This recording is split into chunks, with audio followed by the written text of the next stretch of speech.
A floresta amazônica é muito mais do que árvores densas e animais selvagens. Ela respira mistérios. É como um labirinto vivo que guarda segredos há milênios. Quando o avião caiu em 1º de maio, muitos acreditaram que o acidente seria apenas uma tragédia, um erro humano, ou o resultado de falhas mecânicas. Mas a história que seguiu parece puxada de um antigo pesadelo, que a civilização moderna insiste em ignorar, pois as pessoas não falam mais sobre esse assunto, pequeninos. Vamos falar sobre a queda do avião em seus primeiros dias. Se preparem, porque eu fiquei sabendo dessa história esses dias. Isso aconteceu ano passado, em 2023. E esse enredo parece uma cena de filme de ficção, filme de terror, com muitas lacunas, muitos mistérios a serem resolvidos, muitos espaços abertos. Começando pelo carinha que pilotou o avião, que é um Cessna 206.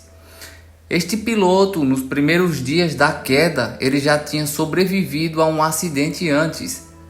Diziam que ele era uma pessoa de sorte, mas os mais velhos acreditavam que sobreviver uma vez à floresta significa que aquela pessoa deve ter algo com a própria floresta, algum tipo de ligação.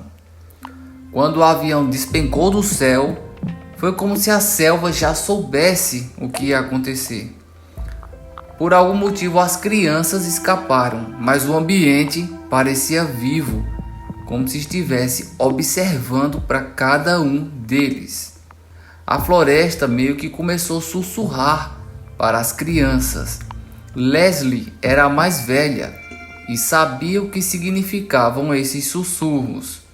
A sua mãe tinha lhe contado histórias de que existiam coisas na mata que não queriam ser vistas. E provavelmente essas crianças de alguma forma seguiram esses sussurros e descobriram essas coisas. Agora vamos para outro ponto interessante dessa história.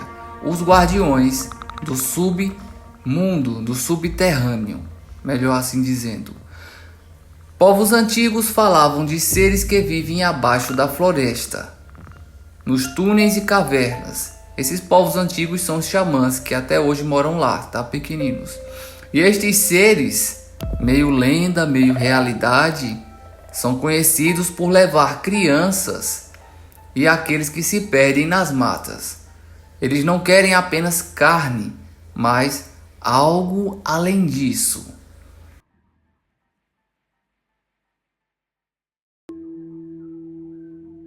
Nos primeiros dias, as crianças relataram ter visto luzes entre as árvores.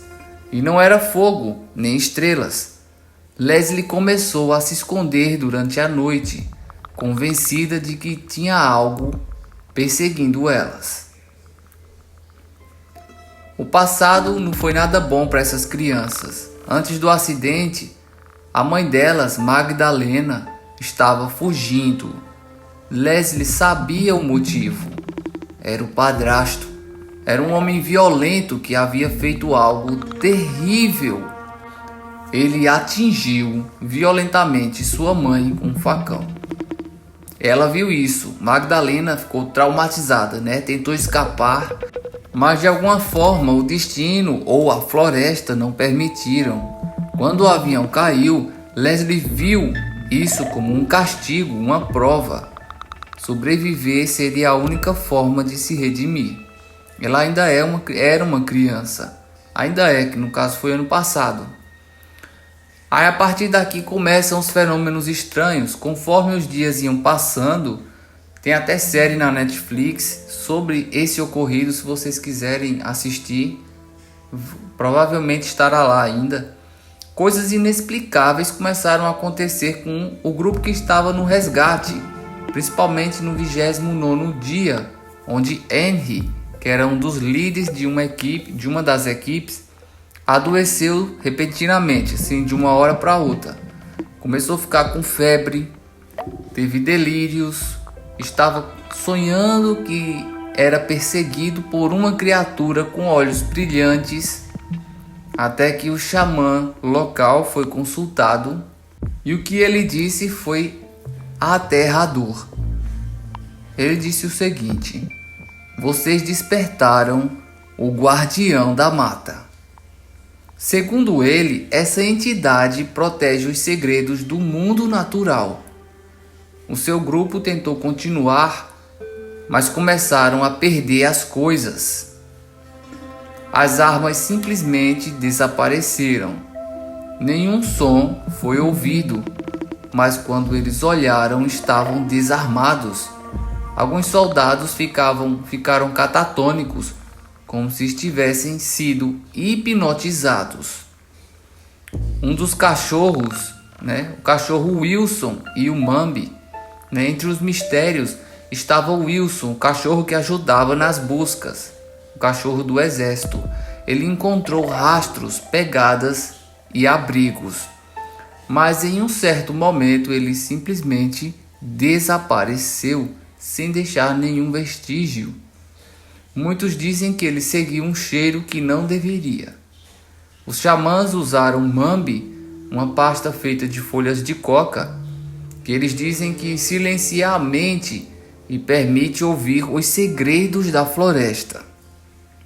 E foi assim que eles conseguiram localizar novos sinais das crianças. O Mambi também revelou algo mais: sons distantes, como cantos ou lamentos. E estes sons vinham de dentro da mata. E foi revelado que esta era uma planta dos deuses. Quando as pistas começaram a desaparecer, o xamã sugeriu algo que assustou até mesmo os indígenas: a planta dos deuses, que se chama Iagê. Porque o Mambi não funcionou, então eles usaram a fodona, a Iagê. Eles dizem que essa planta era utilizada em rituais sagrados e ela permitiria ver além do véu da realidade, o que é considerada uma arma, algo que não deveria nem ter sido usada por simples mortais. Mas eles estavam desesperados, os soldados concordaram. Depois do ritual, um dos homens gritou: ele viu Leslie. Ela estava escondida em um buraco com os olhos arregalados, protegendo os irmãos como se fosse uma fera acuada. Então eles finalmente chegaram até as crianças no 40º dia. Só que aí as crianças foram encontradas, mas a história não encerrou por aí. Leslie nunca falou sobre o que ela viu na mata. O cachorro Wilson nunca mais foi encontrado. Os soldados que participaram do ritual do Iagê começaram a relatar pesadelos e muitos deles pediram baixa. E quanto ao guardião da mata, dizem que ele abandonou os que ousaram pisar em seu território. Talvez o resgate tenha sido um empréstimo, algo que a floresta um dia cobrará.